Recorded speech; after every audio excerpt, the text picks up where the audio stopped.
Kalau aku sih jarang anggap itu boncos gitu ya. Anggapnya apa ya, bisa dibilang kayak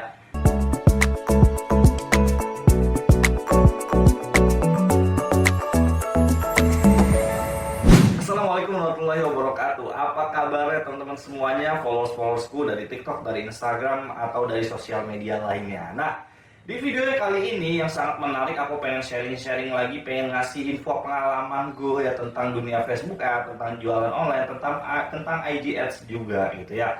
Nah, sesuai judulnya, jadi aku akan ngebahas tentang perboncosan ya, perboncosan atau kerugian yang teman-teman alami ketika teman-teman ini beriklan gitu. Jadi sebenarnya apa sih penyebab dari iklan kita itu boncos? Apa sih penyebab dari iklan kita itu nggak goal, iklan itu nggak sesuai ekspektasi kita itu apa? Gitu ya, mungkin teman-teman di sini ada yang udah ngiklan setiap hari 100.000, ada yang udah ngiklan setiap hari 500.000, tapi tetap aja hasilnya nol gitu ya. Jadi nggak ada resultnya yang memuaskan gitu. Nah, di video kali ini aku mau ajarin teman-teman semuanya ya, sharing-sharingku aja pengalaman-pengalamanku yang dimana semoga bisa membantu dan membuka wawasannya teman-teman tentang perboncosan ini gitu. Jadi sebenarnya teman-teman, boncos itu sebenarnya itu bisa dibilang nggak ada. Kok nggak ada mas gitu ya? Padahal boncos itu ada, kok bisa dibilang nggak ada? Nggak ada karena apa? Karena di pola berpikirnya, mindsetnya harus bener dulu kalau mau ngiklan. Ya, kenapa? Ketika kita beriklan, kita melakukan yang namanya testing. Yang dimana kalau kita ngetes, namanya juga ngetes, pasti ada yang namanya rugi, gitu ya. Tapi kalau mindset kita udah bener, ketika iklannya rugi, gitu ya, ketika iklannya boncos, ya kita paham, oh ternyata setelah dites ada kesalahan di faktor A-nya. Sehingga besok pagi ketika beriklan, faktor A-nya sudah dibenerin dulu, gitu ya. Misalnya, oh besok saya akan ngetes iklan dengan budget 100.000 misal. Lalu ternyata ketika dites, ternyata salah pada saat pembuatan landing page-nya. Convertnya kurang gitu. Kontennya udah bagus nih gitu. Tapi kok tidak terjadi konversi. Nah, berarti malam itu kalian kan benerin tuh landing page-nya kalian, website-nya. Sehingga besok ketika ngiklan 100.000 lagi, akan terjadi konversi, akan ada yang ngisi form, akan ada yang ngisi WhatsApp-nya. Gitu ya. Nah, kalau misalnya teman-teman udah paham seperti itu, gitu ya, teman-teman akan lebih mudah mengetahui keboncosan teman-teman itu di mana, gitu loh. Jadi banyak faktornya, banyak halnya yang dimana orang-orang di luar sana berpikirnya, oh boncos gitu, padahal itu nggak boncos gitu. Karena kalau kita berpikir, oh kemarin ngetes 100.000 untuk tahu di mana letak kesalahannya, kalau udah bener ya kan langsung bagus gitu.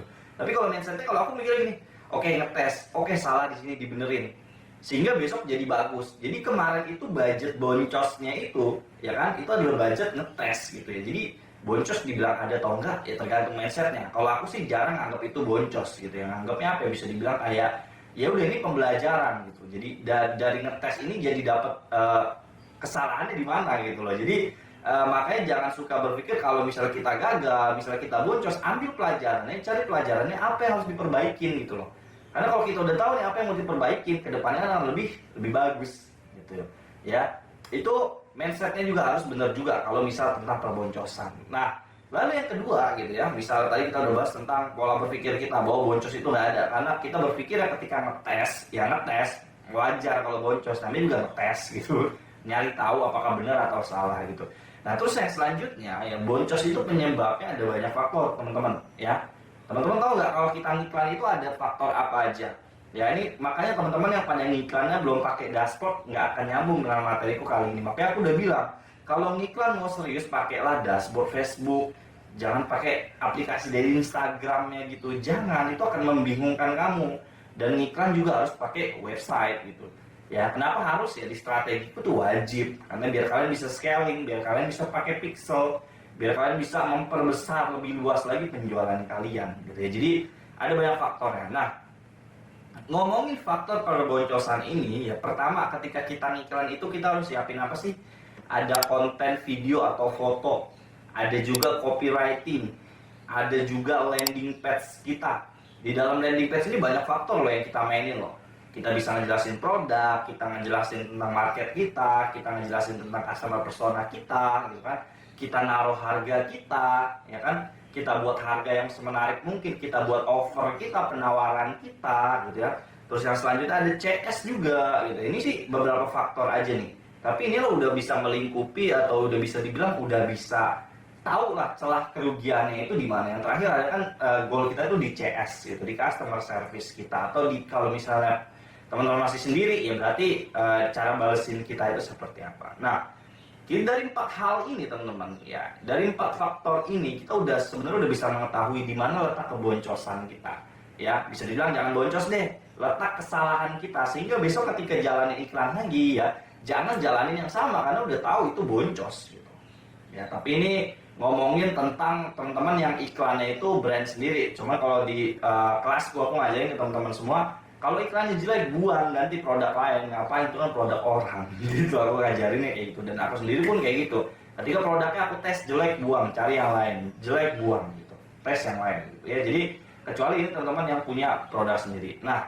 Nah terus ya faktornya pertama misalnya ya di dashboard itu kan ada cara analisa iklan. Nah teman-teman yang pada belum belajar gimana cara analisa iklan, ikutlah kelas aku. Kalau pengen belajar online langsung aja nih di deskripsi ada Instagram aku. Yang udah pada follow ya udah tinggal langsung aja gitu. Terus kalau misalnya pengen ikut kelas offline, nah ada di 27-28 November nanti di Tangerang Cipondoh ya. Kalau teman-teman nonton video ini udah lewat dari tanggal itu ya, coba cek aja siapa tahu ada kelas offline yang lainnya. Nah, video ya atau copywriting, video dan copywriting. Ini di dashboard ada namanya CTR. Ya, jadi kalau misalnya konten kita bagus, ya biasanya CTR-nya besar, di atas 2% itu udah bagus, ya. Nah, kita bisa bilang konten kita udah bagus kalau udah di atas 2%, ya. Misalnya udah di 2% nih, bagus gitu. Nah, lalu selanjutnya ada landing page nih. Ya. Kalau misalnya iklan kalian sudah berjalan, lalu kalian cek dashboard iklan kalian di sini bagus, tetapi di landing page ini nggak ada yang WA, nggak ada yang isi form, berarti kalian harus perbaikin di mana?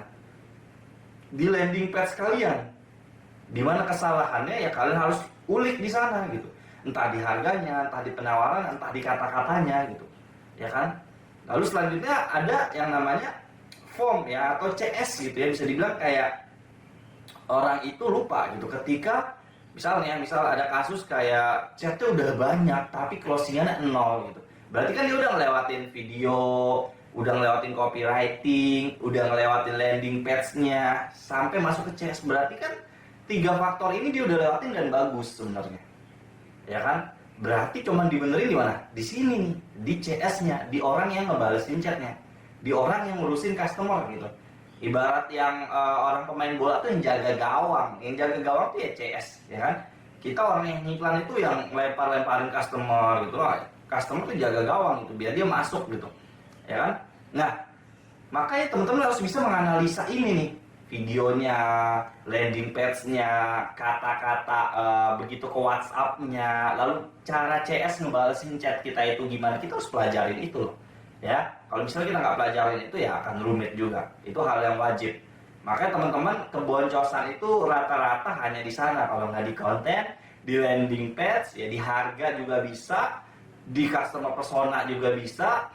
Yang terakhir ya di CS, nggak jauh-jauh, pasti larinya ke CS kalau misalnya chat banyak, closingannya anjlok. Oke? Nah, bagi teman-teman semuanya kalau misalnya belum paham apa yang aku jelasin tadi, gimana cara analisa iklannya, silakan ikut di kelas aku. Belajar di sana, bisa konsultasi langsung sama aku tentang iklan kamu ya, tentang periklanan kamu, intinya bisa banget di sana. Oke? Mungkin video kali ini itu aja, semoga bermanfaat dan semoga membuka wawasan teman-teman semuanya tentang perboncosan itu ada solusinya. Asal teman-teman tahu caranya gitu ya. Jangan sampai teman-teman nih udah ngiklan habis ratusan juta, habis puluhan juta tapi tetap betah.